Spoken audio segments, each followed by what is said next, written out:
Bihari.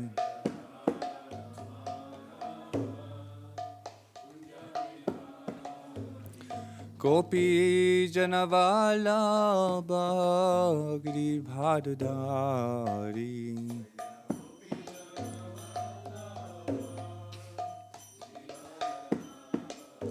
Yashodanandana Rajajanaranjana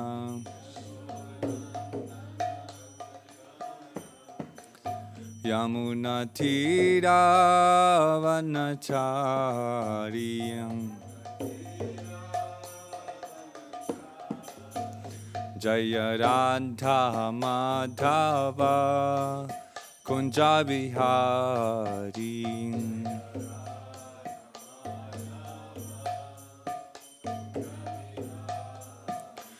Gopi Janavalabha Giridhari.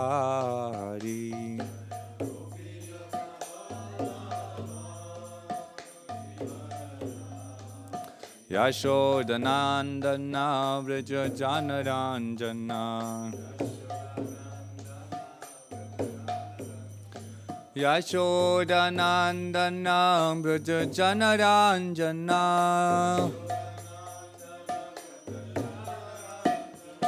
Yamunatiravanachariyam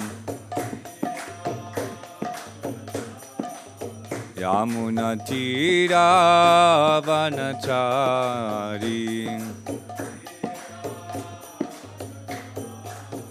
Jaya Shri Krishna Chaitanya Prabhu Nityananda Shri Advaita Gadadhar Shivasadi Gaura Bhakta Vrinda.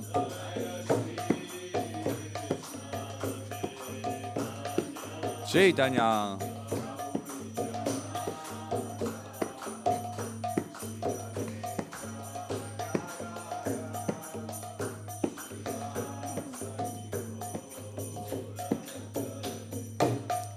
Hare Krishna, Hare Krishna, Krishna Krishna, Hare Hare, Hare Rama, Hare Rama, Rama Rama, Hare Hare.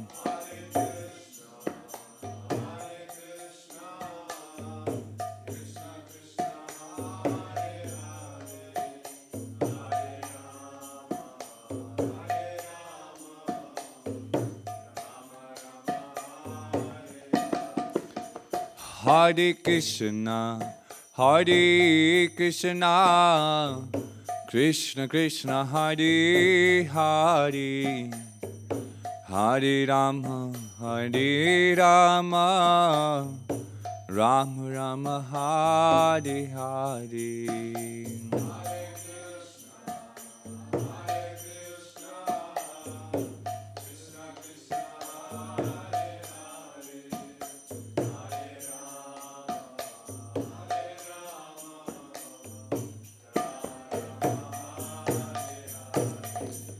Hare Krishna, Hare Krishna, Krishna Krishna, Hare Hare, Hare Rama, Hare Rama, Rama Rama, Hare Hare.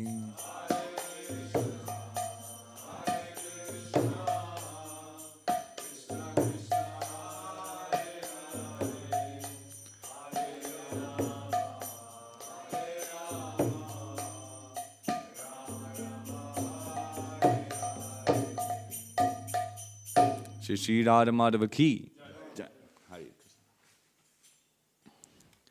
Om Namo Bhagavate Vasudevaya. Om Namo Bhagavate Vasudevaya.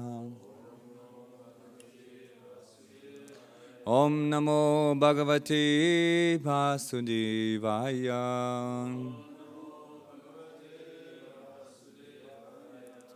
Hare Krishna. Sprecht ihr alle Deutsch? Ja, verstehst du Deutsch? Nein, lieber hier draußen. Das sehe ich nicht. Danke.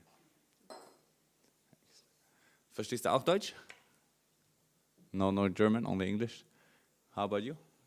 English. But you better understand English than German. We also understand English, yes, of course. Yeah. But what is better? English, German? English. Okay, then we do English. Hare Krishna. So we're reading from the 4th canto, part 1. Versteht jemand kein Englisch? Also, ja, Kishore und Mataji. Muss immer jemand übersetzen. Gestern war der Vortrag auf Englisch oder Deutsch? Gestern war auf Deutsch. Dann machen wir heute Englisch.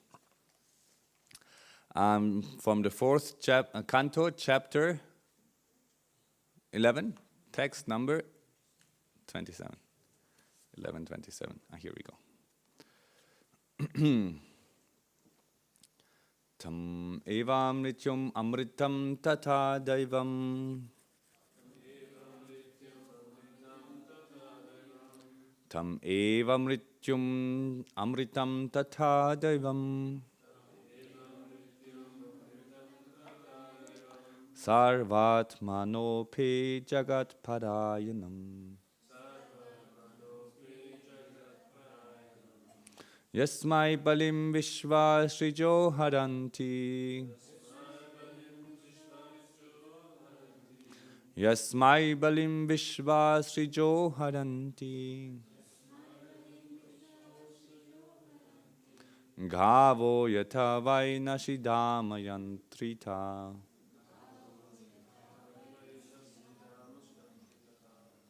Gavo yatha vainashidamayantritaha.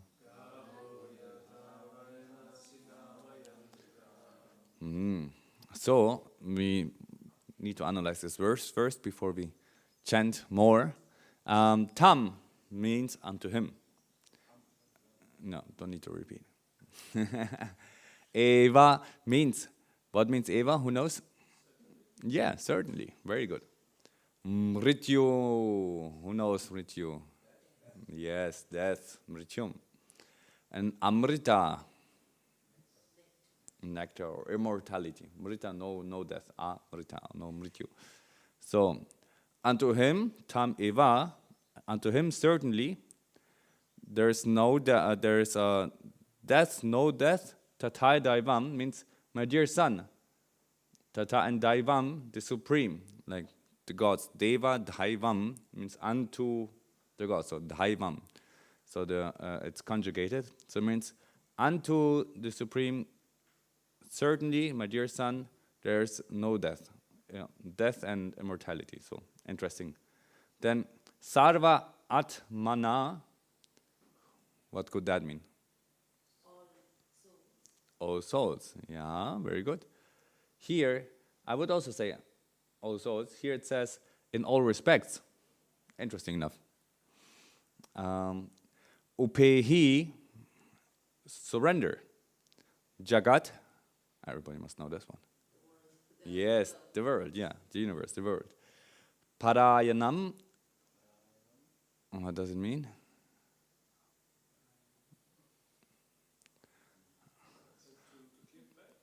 No, it's similar to Gati. No, not Gati. A goal, it means ultimate goal. Parayanam. Atmanam Parayanam. Ultimate goal. So then, in all respects, Sarvatmanopedi, in all respects, Yasmai unto whom, also Sarvatmanopedi Jagat Parayanam. So in all respects, surrender Jagat Parayanam, surrender of the world, surrenders the ultimate goal of the world. So then it means the first two lines together, my dear, I read from the translation, my dear boy Dhruva, please surrender unto the Supreme Personality of Godhead, who is the ultimate goal of the progress of the world. Everyone, including the demigods headed by Brahma, is working under his control. That's the next two lines. But the first two lines is being translated as, please surrender to the Supreme Personality of Godhead, who is the ultimate goal of the progress of the world. Please surrender to the Supreme Lord, who is the ultimate goal of the progress of the world. Interesting, no? Mrityum, the ultimate Supreme Personality of Godhead. This in the translation, we don't find this Mrityu, Amrityum, it's not being, it's being translated in, it's being mentioned in the purport, and Prabhupada really mentions death and immortality in the purport, but in translation itself, he's not mentioning, Mrityum, Amrityum. But it says, surrender to the Supreme Personality of Godhead, who is the ultimate goal of the progress of the world. He's the ultimate goal of the progress of the world. Sarvatmanopedi, and then Upedi, surrender. Jagat Parayanam, the ultimate goal is to surrender unto the Supreme. So, Yasmai, unto whom, Balim, means offering, Vishvasrija, all demigods like Brahma. So, everybody, he says, everyone, including the demigods, headed by Lord Brahma. And then, Vishvasrijum, and then Haranti means bear. Haranti. Gavo Yata, Gava means bull, Yata as, Vai without fail, Nasi, the nose, and Dharma by rope. Yantritaha, controlled. Gavo Yata Nasi, Vai Nasi Dharma Yantritaha. Yantritaha, controlled, interesting. Yes, my Balim Vishva Srijo Haranti, Gavo Yata Vai Nasi Dhamma Yantritaha. This is a very beautiful verse, very poetic. That all the demigods, like Lord Brahma, they are all under his control, just like a bull prompted by rope in the nose is controlled by its owner. So let's read the whole verse. So now we have this in mind, that the first two lines mean essentially we should surrender. Dhruva is being asked, my dear boy Dhruva, please surrender unto the Supreme Personality of Godhead. And then second verse, everyone is surrendering to second part of the verse. Everyone is surrendering to the Supreme Personality of Godhead, even Lord Brahma. So that's the essential meaning of the Sanskrit. So now that we know the Sanskrit, we can chant it also more consciously. Tam eva mrityum amritam tata daivam sarvatmanopedi jagat parayanam yasmai balim vishva joshrija haranti gavo yata vai nashidamayantritaha tam eva mrityum amritam tata daivam sarvatmanopedi jagat parayanam yasmai balim vishva srijo haranti gavo yata vai nashidamayantritaha. So I immediately read this translation and purport. My dear boy, Dhruva, please surrender unto the Supreme Personality of Godhead, who is the ultimate goal of the progress of the world. Including the demigods headed by Lord Brahma is working under his control, just as a bull prompted by a rope in the nose is controlled by its owner. So everybody knows that if a bull can be controlled only by the rope going through the nose. Else, it's very difficult to control a bull. So we can see that Dhruva Maharaj, he was doing something which was beyond his duty. He did some heinous genocide, we would say, towards the Yakshas. No? He was killing them all, and very mercilessly. So then Swayambhuva Manu and Brahma came. Somebody can correct me, was it Swayambhuva Manu only or also Brahma? Only Swayambhuva Manu, no Brahma? I thought Brahma also came. Okay, only Swayambhuva Manu. Yeah, here Swayambhuva Manu speaking, but okay. Then Swayambhuva Manu came to correct Dhruva Maharaj. And then he's saying, please surrender to the Supreme Lord, you have gone a little bit too far. And And everybody's under the control of the Supreme Lord. If you want or not, even the demigods are being controlled by a rope. So let's see what Prabhupada says in the purport to this verse. The material disease is to declare independence from the Supreme Controller. Factually, our material existence begins when we forget the Supreme Controller and wish to lord it over material nature. Everyone in the material world is trying his best to become the Supreme Controller, individually, nationally, socially, and in many other ways. Dhruva Maharaj was advised to stop fighting by his grandfather, who was concerned that Dhruva was adhering to a personal ambition to fight to annihilate the whole race of yakshas. In this verse, therefore, Swayambhuva Manu seeks to eradicate the last tinge of false ambition in Dhruva by explaining the position of the Supreme Controller. The word mrityum amrityam, death and immortality, are significant. Now we go to these two words which we were trying to find the translation. So here it's being explained. The words mrityum amrityam, death and immortality, are significant. In the Bhagavad Gita, the Lord says, I am ultimate death, who takes away everything from the demons. The demons' business is to continually struggle for existence as lords over material nature. The demons repeatedly meet death after death and create a network of involvement in the material world. The Lord is death for the demons, but for the devotees is Amrita, eternal life. Devotees who render continuous service to the Lord have already attained immortality. For whatever they are doing in this life, they will continue to do in the next life. They will simply change the material bodies for spiritual bodies. And like the demons, they no longer have to change material, unlike the demons, they don't have to change material bodies. The Lord, therefore, is simultaneously death and immortality. He's death for the demons and immortality for the devotees. He's the ultimate goal of everyone because he is the cause of all causes. Dhruva Maharaj was advised to surrender unto him in all respects, without keeping any personal ambition. One may put forward the argument, why are the demigods worshipped? The answer is given here that the demigods are worshipped by less intelligent men. The demigods themselves accept sacrifices for the ultimate satisfaction of the Supreme Personality of Godhead. Om Agyanti Mirandasya Gnanjana Shalakaya Shakshram Mritam Jina Tasmai Shri Gurave Namaha. Shri Chaitanya Manovistam Stapitam Jina Bhutale Swayam Rupa Karamayam Darati Svapadantigam. Hey Krishna Karuna Sindhu Dimanda Bandhu Jagapati. Gopisha Gopika Kanta Radha Kanta Namostute. Tapta Kanchana Gaunhangi Radhe Vrindavaneshwari Vishtapana Suderi Vipranamami Hari Priye. Vanchakalpataru Vishakri Pasindhyo Bhai Vishapati Tanam Bhavani Vivashnavi Namo Namaha.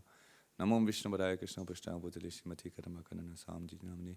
Namo Vishnu Padaya Krishna Prashtaya Bhutale Guru Dasya Dvaita Swamini Namni. Namo Vishnu Padaya Krishna Prashtaya Bhutale Srimati Bhakti Vedanta Samji Namni. Namaste Saraswati Devi Gauravani Pasharini Nivishesha Shunyavari Paskatari Desha Tarini. Jaya Shri Krishna Chaitanya Prabhu Nityananda Shri Advaita Gadadhara Shivasari Gaura Bhaktavrinda. Hare Krishna Krishna Krishna Hare Hare. Hare Rama, Rama Rama, Hare Hare. Hare Krishna. So it's very interesting that Prabhupada talks about immortality and mortality, because it says the Supreme Lord is the same for both, for the demons and for the devotees. So I wanted to go into this. Focus on this topic, especially like we talk a lot about demons, and the scripture sometimes called like demons are mentioned. And my thought was that demons are like, they used to be in different ages, different personalities, very aggressive, selfish personalities. And but said nowadays in Kali Yuga, a demon and a devotee are both in the heart. It's not that you can say he's only a devotee or he's only a demon. And interesting enough, what I thought in this this chapter, the story of the Bhagavatam, it's interesting because we have great saintly persons like Dhruva Maharaj, who with 5 years attained the personal vision of the Supreme Personality of God. He could see God face to face, like what we're all trying to do our whole life. And still, he did quite a treacherous act, trying to make genocide, killing thousands of yakshas, just because one of them killed his brother and his mother. But it's kind of extreme to kill all of them, even as a kshatriya, especially because they should protect and give shelter. A kshatriya is a warrior in ancient times. They should protect and give shelter. But he was pretty aggressive. One could call him, in some respects, and this act was quite demoniac, isn't it? It's not very devotional. Like Hitler did something like this, we call him like a big demon. But Dhruva Maharaj did something like this, but still is called a devotee because he rectified himself. And at this point, Swayambhuva Manu comes and tells, what are you doing? Stop it. And then, okay, Dhruva Maharaj, oh, sorry, I'm so stupid. Please forgive me. And he at least accepts and understands, okay, I did something very bad. And he rectifies, and then he does, we will see how he will react. It's very interesting. So, but he did something very bad. So then, what is demoniac? What is materialistic? So nowadays we would say demoniac means extremely materialistic, extremely selfish, extremely self-centered. Only me, nothing else. And I don't care about anybody else. Only my satisfaction is a top level. And I would equivalent this demonic nature with nowadays calling materialism, which we have a lot here in this very common in our nowadays society. We have that there are three definitions of being a materialist. Is either you think only philosophically only matter exists, and no, you don't believe in something like spirit or there's a consciousness that exists separate from matter. So only what you see, what you feel, this matter, this electrons, whatever it's there, that's only that all exists, and there is no consciousness influencing matter. Then the other definition of a materialist would be somebody who is enjoying material things. Who says like, on whatever, I only want to enjoy material things. I don't care about any spiritual upliftment, about any self-upliftment or something, or even if I care about self-care or yoga, I just do it to be able to enjoy more. That's also a materialist. And then there's another kind of materialist who says like, okay, I want to have, I can find happiness in matter. There's no happiness to be found in spirituality. So all happiness that there is only in matter. So then they try to get as much stuff as they can. They try to accumulate mountains of beautiful things and have a comfort life and have everything perfectly arranged so that they can have a perfect, enjoyable life. So that's also materialist.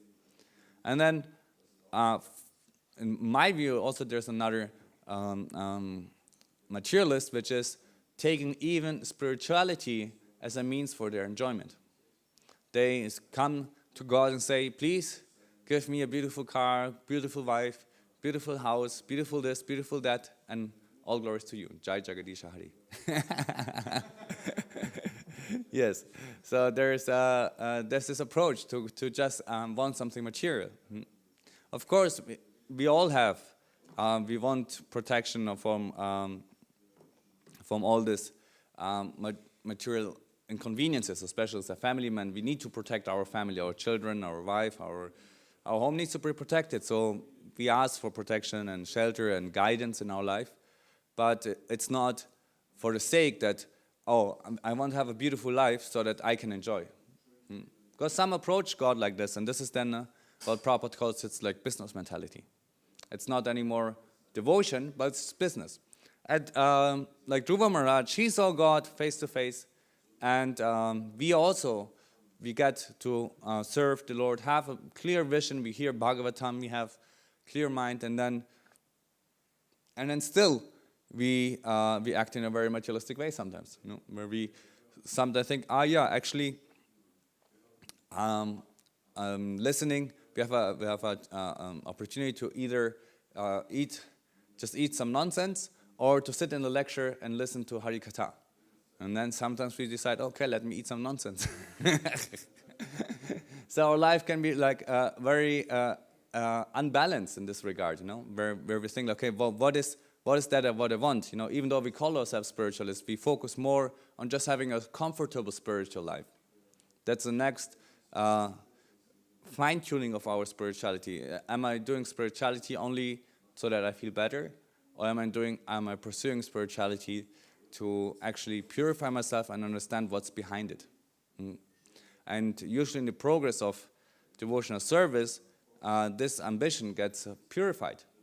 Because many of us first approach spirituality because we are suffering. And we want some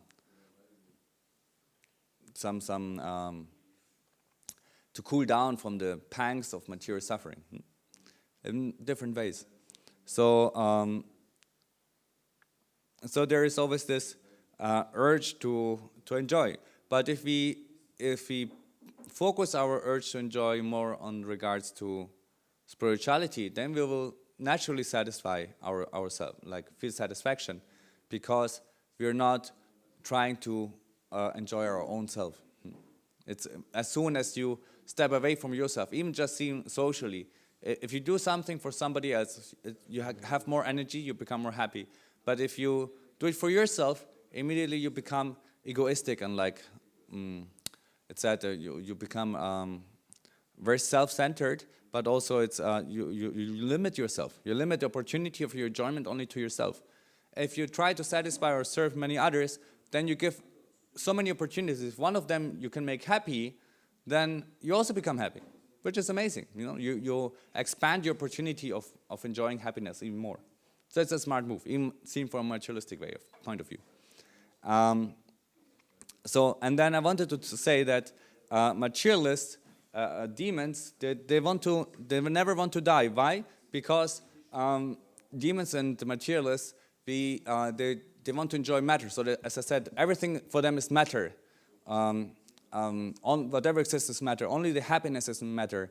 They enjoy only by having matter. So in the point of death, when they die, all matter is taken away. And therefore for them death is something very cruel. For a devotee, he doesn't care, because we just want to serve Krishna. We want to live in a spiritual life, and this is what we are already doing now. If you're already now living a spiritual life, we can continue next life with whatever we have. If we have nothing, if we have something, we can always live in our spiritual pursuit. So there's nothing which stops us on this progress, which is very cool. It's practical. It's just like changing of service, changing bodies. But materialists, everything is taken away. So the materialists have devised many different ways of being immortal. So let me just tell you of different modern pursuits of being immortal. It's very funny. So the first pursuit is anti-aging. I wrote it down in German. Anti-aging research. So there are some scientists who are working to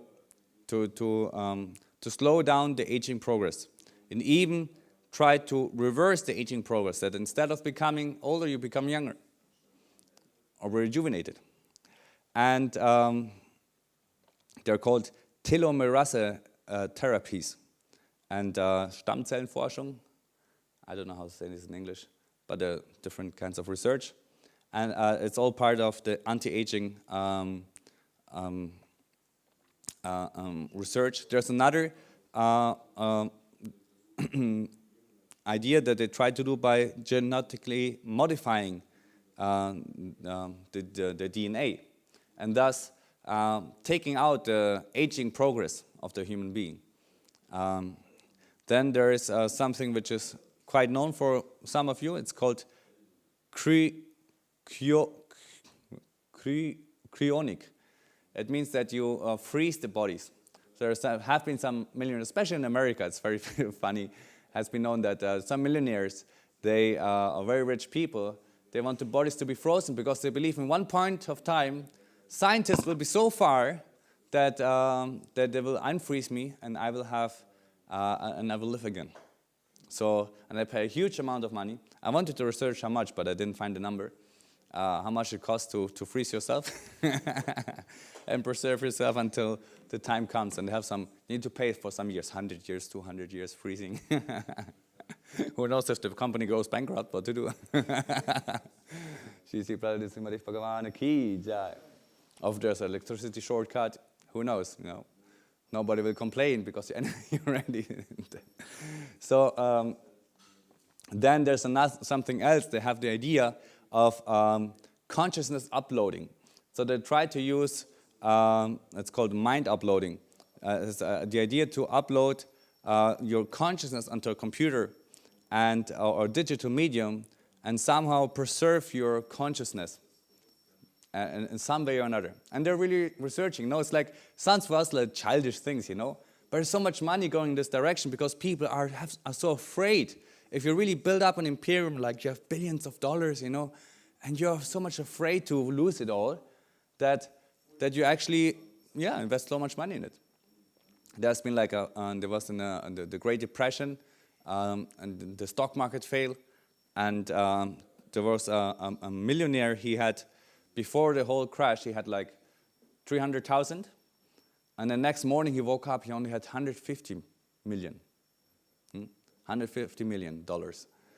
And he was so sad, he was so desperate. I lost half my wealth. He jumped off the skyscraper, committed suicide. I mean, sorry, we were all laughing. But that's materialism. They're so attached, and because they have the visions, I want to do this with this money, this, and then they have so many costs. What will other people think about me? And I fought so much to get it all, and now they lost 150 million, but they still have 150 million, but they're so attached to it that you kill yourself. Crazy, So it's like, it's an extreme way of materialism. But when we talk about this, we must realize that deep inside us, we must also kill this fear of death. We must kill this anxiety of only like wanting to persist. No, our only anxiety should be how to serve the Supreme Lord, nothing else. Okay, there's a different way how they try to how to become immortal. There, of course, cultural and cultural immortality, that you have such an impact on, for example, art or literature or science, that thereby your name is being carried on in many generations. And thus you can have be immortal in a long way, in the long run. So we still remember Plato, we still remember Socrates, so they're kind of immortal. In some ways, we still remember the thoughts. That's nice. I mean, you see also the Bhagavatam, even Dhruva Maharaj made it immortal. He's like over thousands of years, we're telling the stories. Mahabharata, we're telling the stories from Mayan. So all of them who served the Lord, they were in their ways immortal. And I think Prabhupada, who came here to the West and brought like Krishna consciousness all over the world, he also is going to be remembered for many, many years, many centuries to come. So, but we're curious. Let's see what will happen. But yeah, this is another way. There's a more subtle way of becoming immortal. But still, people are sometimes very, and trying to have family trees or write down histories or family tales so that they just can preserve themselves over the generations. And then, of course, we have the medical advances with nanotechnology and regenerative medicine. They're trying to help to repair the body and stop sickness and old age. Yeah, this is the craziness of people who try to contribute to do something to stop aging. But we as devotees, we don't need to stop death. We can die, it's no problem, because we just continue serving the Supreme Lord in our next life. There's nothing we can lose. Only we can lose association with the devotees that we are together now. That would be my only concern. It's like, okay, so nice to be with all of you here together and serve and have friendship. In our next life, okay, I'll miss you, That's true. But it's like when my spiritual master passed away, he said like, I'm just changing service, I'm hopping on a plane, going to a certain destination and getting off there and serving. There, maybe I don't know anybody there, but I'll get to know them. So it's pretty much detached. We don't need to fight, to put ourselves in ice cubes or try anti-aging, gen manipulation, you become a monster, I don't know. No, there's so many ways where or put like turtle genes into yourself, you become 150 years old. Whatever. But there can be so many different ways of expanding ourselves maturely, our material comfort, our material security. But the only thing which should matter to us is the service to the Supreme Personality of Godhead. And nothing else will actually satisfy us. Yeah. Thank you very much. Hare Krishna. Are there any questions or comments? What's your name? Steve. Steve, it's your first time here in the temple? Yes. Today also the first lecture? Yes. Okay, that was pretty tough, huh? So do you have any questions or comments about anything about the verse, the book, or what we're talking about, materialism, spiritualism? I agree. Yeah? Yes. You also do some spiritualism, some practice? Yes. With, I understand what is materialism and spirituality. So I try to combine in daily life. So this is my practice. So yeah. You try to combine materialism and spiritual life? I mean in daily life. Yeah, of course. Yeah, because we have to live. This Of course, matter. yeah. Our Yeah, hands matter. Yeah. So I try to make it together, but not in the mind, in mindful. Yeah, very good. Where are you from? From Hong Kong. Hong Kong. Wow, very nice. Long way. Nice that you came such a long way to us. Thank you. Yes, it's very interesting because we need to balance both. We need to, as a brahmachari, those who live here in the temple, we call them brahmacharis, and grihastas are those who live outside. Like myself, I live like 2 kilometers from here. We have an apartment, and we live there our normal life. So we have people who live here in the temple. The idea of a temple is that you're a monk, or can be at least for 1 year or a certain time of your life, can be here in the temple and completely focus on your spirituality and forgot everything about material life. Which is very nice, because you can just, it's like university, if you want to study physics, you just go to university, only deal with physics, don't need to deal with so many other things. But if you live outside, then you need to deal with so many other things. You need to pay your bills, do this and that, and it's like, job, wife, children, it's like, whole headache. But here it's very simple, and you can just focus on the one thing that you have. But in one point, it said that for most of us, the point of in life comes where you want to have a family. Some stay a lifelong monk, but 90% or 99% get married at one point, because it's very natural for the human body to have a partner. It's a natural, healthy drive. Like one monk came to Prabhupada and asked him, I feel so lusty. I said, you're very healthy, very good. So it's we should not completely, we're not for that we completely suppress it. If it comes and you cannot control it, if you cannot focus anymore completely on spiritual life, take the next step and enter married life. And there you can have the balance. You need to practice to balance both material life and spiritual life. And that is, as many people say, balance, or balance means constant adjustment, especially material. Like if you have no children, it's very easy. It's like everyday regulated life. You can go to job, go home, eat, work, do whatever you want to do. But if you have children, everything comes completely crazy, isn't it? I want this, I want that. It's like one night the children are not sleeping, the other night they're sleeping completely well. Today they're sick, tomorrow they're not sick. So it's quite austere. But it's very nice, because you're sacrificing for somebody else. So, but there we need to balance spiritual life and material life. And this is what we should practice and learn. So therefore, if mostly material life is dragging us, we cannot avoid it anyways. It's not that we can very easily say, okay, I don't care about it. I mean, here in Germany, we have very good opportunity for it. You can have social benefits, and just, okay, I just live from social benefits, but it's of course not a life. And then you can say, okay, I only focus on spirituality. But normal people, we need to maintain ourselves materially and take care of it. So it is very good that we strengthen our spiritual part, because anyway the material part is always dragging on us. It's always pulling on us. I need to this, need to do that, and society is asking this and that.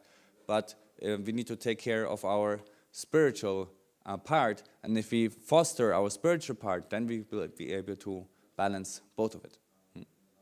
And then material life makes more fun anyways, isn't it? If you do good meditation, if you do good sadhana, that's what we call it, sadhana, a daily routine of spiritual practice, it becomes so much more uplifting. Isn't it? You also have children, so you also have probably a sadhana at home, some practice. Well, what's your spiritual practice? You have something that you do? Yeah, he wants to say. I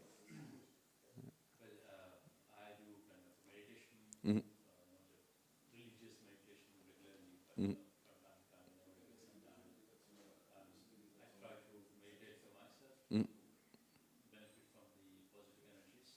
And I also I'm a trained pranic healer.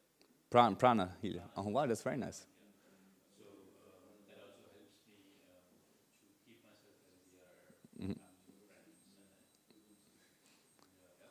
Why is the microphone not working? Is it muted or? Okay. Kein Problem, it's okay, if you're loud enough. We can all hear. Is it fair enough to say that material life is very much needed, but we don't have to be greedy? Yeah, it's a good point. It's a nice word to balance it. It's like, it's needed, but we don't need to be greedy. Anyway, it's okay. Just sit down and let's discuss. So it's very much needed. And why is it needed? Because we have a physical body, and the physical body needs to be sustained in some way or another. But we should not be greedy about it. And it's just like, I myself also have my own business, so therefore it's like, whenever you start, always you get in a rattlesnake, It's like, you start with A, and then you comes B, and C, and D, and like, oh my God, you get so much into it. You can completely involve yourself. So therefore it's always good to step back a little bit and have the spiritual view of what am I doing? Why am I doing that? Is it really what I want, or do I just do it because I'm in the middle of it? And we recommend, and I also do always a little practice, we chant Hare Krishna on the Japa Mala every morning for 1 hour, 2 hours, we chant a certain amount of rounds. But you do little spiritual activity, especially also for the children and for the next generation, for the whole sanctity of the home. It is important that you do a little spiritual practice every day, whatever it is. You do a little arati before going to sleep. I do with my children arati. That's nice. They just play on the side. I don't ask them to, you need to pray and stand there, folded hands. But they just play on the side. But my boy, he can repeat all the songs, what I'm singing, even though he's just listening and playing with his tractor or whatever. And I'm so surprised. Oh, he just can repeat all the songs. So that's very nice. It's very good for them. They get it within themselves, even though they're not consciously aware of it. It influences them. Also in the morning, before going to job, before starting any work, it's good to have a little spiritual practice, even if it's 5 minutes, chanting some rounds, or you're also doing doing pranayama, or being just mindful. It's something, it's good. And the more we do, the better it is. Of course, there's a limit to what we can do because we need to do our duties. But if we consciously work on it and have a spiritual life, it makes our life happy. It's positive. That's what I said in the beginning. We can have a positive material experience, but we should not turn our spirituality into something materialistic. We should never think, I'm only doing this so that I feel good. Because it should be more to the pursuit of, I want to attain something which is eternal. I want to understand what really is. I want to understand God. I want to understand the Supreme. That is what I want to understand. Therefore, I'm practicing. Because if you're only practicing to feel good, I mean, come on, you can just sit in a chair with some massage and then feel good, you know. Or do some materialistic other things. But to be really spiritual and have this really powerful effect, we need to understand what are we practicing spirituality for, and keep it pure over the time. Yeah, then it will be effective and will be very nice. As we're sidetracked and then we get lost in other things which are also very good and feel very good, you know. And then we're not more different than other materialists who are just trying to enjoy matter in so many refined ways. Yeah. Any other comments, questions? So maybe another different topic. You mentioned people want to live like forever, or Yeah. changing their genes and stuff. Mm-hmm. But then I was immediately thinking of Jagannath's Babaji. Mm-hmm. Who lived for 140 years, I think. I don't know, yeah, maybe. Mm-hmm. Very old, and today is the officially oldest person is 127 or 28 years old, and he's a Vaishnava also. Oh, really? Any medicine? In India, wow. No genes changing and stuff. No, so even if you practice spirituality, there are some positive side effects. But it's always the danger that we say, like, that was I wanted to say. It's like, you may suffer materially, and then you say, like, oh, you know, my spirituality is not working. And that's a bad thing to think, because if you connect spirituality with good feeling, it's not only about that. It's way more than that. If you only do it to feel good, and you say, like, oh, I feel bad. No, I'm doing my daily meditation, something bad, or do my spirituality, something bad happens to me, I die early, or some bad karma comes to me, and then I think, oh, all my spirituality is nonsense. Then your practice has been very superficial. We should never connect those both. We should never connect spirituality with materially and say, like, if I'm very good spiritually, then my material standard also should be very nice. There still are some Christian preachers who say, like, if God blesses you, He will give you material wealth. If you're suffering, means like you have not material, you don't have God's blessings, which is very, very sad, you know, to put spirituality down to such a low level. Spirituality is way more than that. It's completely independent from matter. And sometimes we make this mistake also, especially when we suffer a lot. We have backlashes in our life. We say, like, why God? Why do you do this to me? Why only me? Don't connect material with spiritual. It's material karma, whatever you have in your body, and spirituality you pursued is something completely different. Because we say, okay, we might say spirituality changes your karma, but it doesn't take it completely away. There are different kinds of karma. There's the parabdha karma, which means the manifest karma, and there's aparabdha karma, which is the unmanifest karma. So we have manifest karma, all of us, it's our body, you know. Like, my manifest karma is that I'm skinny, I'm a white guy, and that's what I am, you know. I'm not a black guy. I cannot change, like, my karma. Okay, I want to be black tomorrow. I cannot change it. Okay, I can try to color myself or do something, but it's just my karma which I'm born with. So that's our first karma, our limitations, which we are, you know. And this is the manifest karma.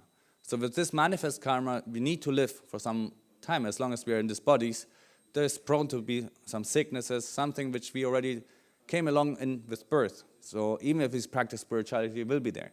And there are unmanifest karma, some things which we'll experience or which will happen to us during our life. And these might change, but also might not change. Because every suffering that we have is an opportunity for growth. It's a blessing, actually. And we see also in the Bhagavatam, everybody, all like Dhruva Maharaj, he was suffering, his brother was killed and his mother was killed, but it was his opportunity for growth. And then he did something wrong, he reacted in the wrong way, we can see here, he tried to kill them all. Very heavy, but he's being rectified. Hey, stop it, you know, that's a little too much, you know, don't overdo it. So it's interesting. We should never connect spirituality with feeling materially good. Yeah. Any other questions, comments? Hare Krishna. Thank you very much. Srimad Bhagavatam ki jai. Gour Premanande. Hari Hari.